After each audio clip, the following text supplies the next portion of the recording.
Hello everyone, I said that my Laura Mercier Spring 2012 video would be my last high-end or designer collection video for the season, but I lied. I decided to do, based on the number of requests that I got, a overall review for the MAC Spring 2012 collections. So I've been collecting piece by piece, but I don't actually purchase a lot from one collection in particular, just because I don't necessarily reach for those products that much. But today I'll start with the oldest product that I purchased. This is from the MAC Tour de Fabulous collection, and it's the lip gloss that I'm wearing today. It's called Tour de Fabulous after the collection, I think, and it is a great lip gloss. I bought it because it reminded me of Strange Potion, but this one is actually much more coral. Strange Potion is just a touch more nude. I really like this gloss, and some lip glosses tend to be more sticky. This one's on the creamier side and it lasts a long time, so I really do like this one. And on my eyes today is the MAC Shop Cook Collections Call Me Bubbles Eyeshadow Quad, and this one comes with 4 colors: Call Me Bubbles, Fresh Daily,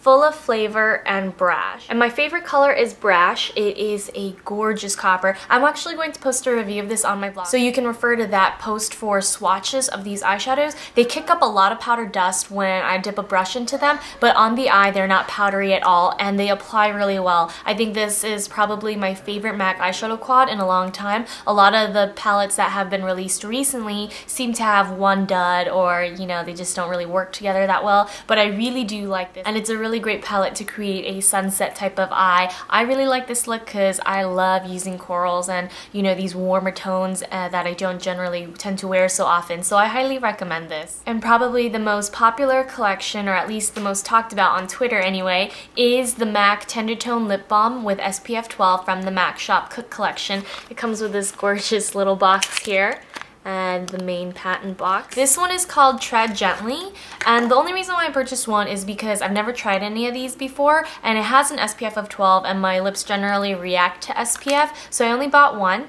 but it's a really nice balm and it smells delicious, and I think it's a kiwi strawberry scent.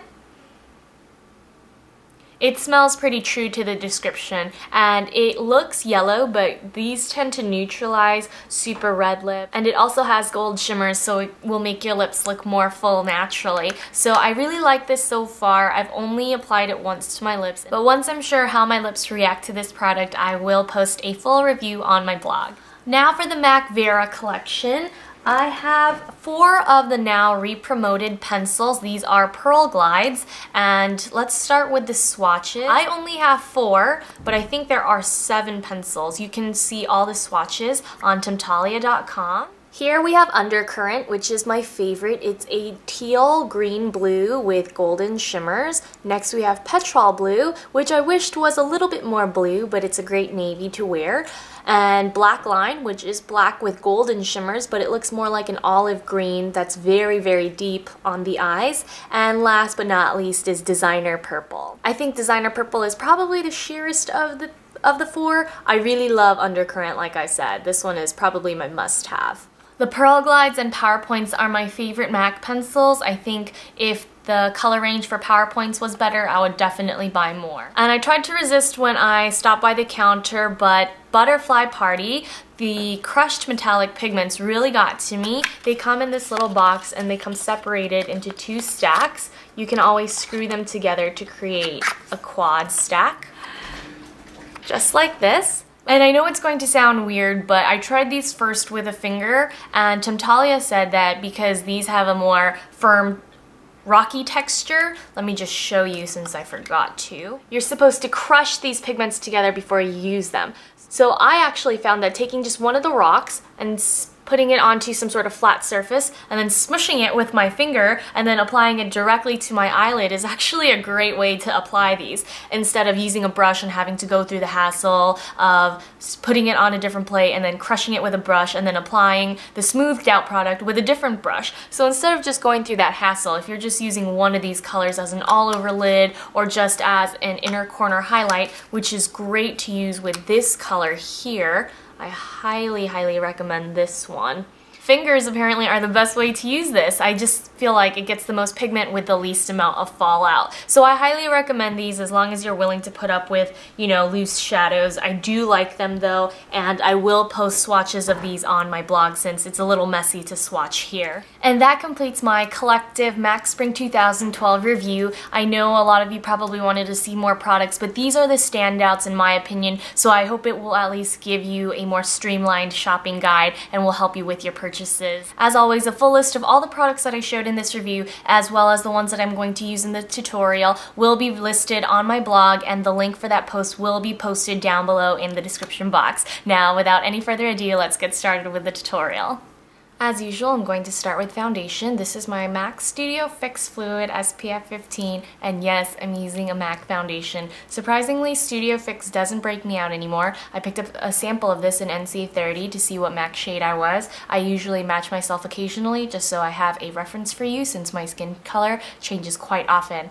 But I already applied one smooth layer, and now I'm just going to top on my cheeks just to cover some redness. This doesn't mean I will be trying any more MAC foundations in the future though, because I am positive that Pro Longwear and the mineralized skin finishes in the natural, the powders, they break me out for sure. And for those of you who have been commenting that my foundation looks too light, it's actually maybe just a touch dark for my face. I'm probably nearing the in-between line of NC25 and NC30. NC30 is actually a little too orange for me in the sunlight, but the artificial lighting that I use when I film hits my face directly, so it makes my face look lighter than my neck, but it's actually the right color, so just something to keep in mind.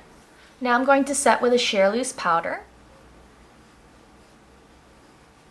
So today, instead of using a regular eyeshadow base, I'm going to use a Coral Crepe Paint Pot, and this is a limited edition by MAC, but you can use whatever coral base you have. And I'm just packing this mostly on my lid.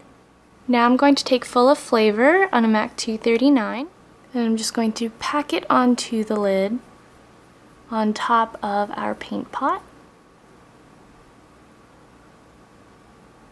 Next I'm going to take Brush on a MAC 217, and I'm going to pop this right in the crease, bringing the shadow close to the end of the eyelid, slightly elongating out, and then taking the rest gently toward the inner corner.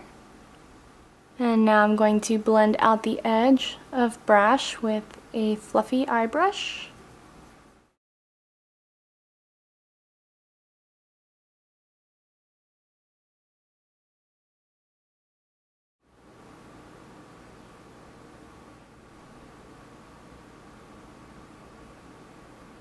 And now that I'm done with my eyeliner, I'm just going to blend the edges of the eyeshadow a little bit more.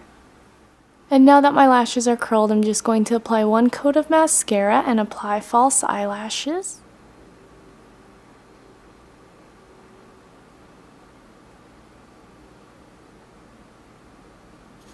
And now that my lashes are dry, I'm just going to gently curl my real and my false lashes together. And that completes the final look. Now I'm going to add a bit of bronzer to warm up the complexion, and I'm going to use a shimmery bronzer today because I'm going to double it up kind of like a blush. My sister actually uses this one as a blush only because she doesn't like to wear bronzer all over her face, and it looks beautiful. I'm just going to pop it over the center of my face just to warm it up. And last but not least, I'm going to apply my lipstick. Today I'm going to use a new Bobbi Brown color. This is from her Spring 2012 collection, and it's called Miami Coral. And to top off the lips, I'm going to use this Corally Peach gloss called Tour de Fabulous.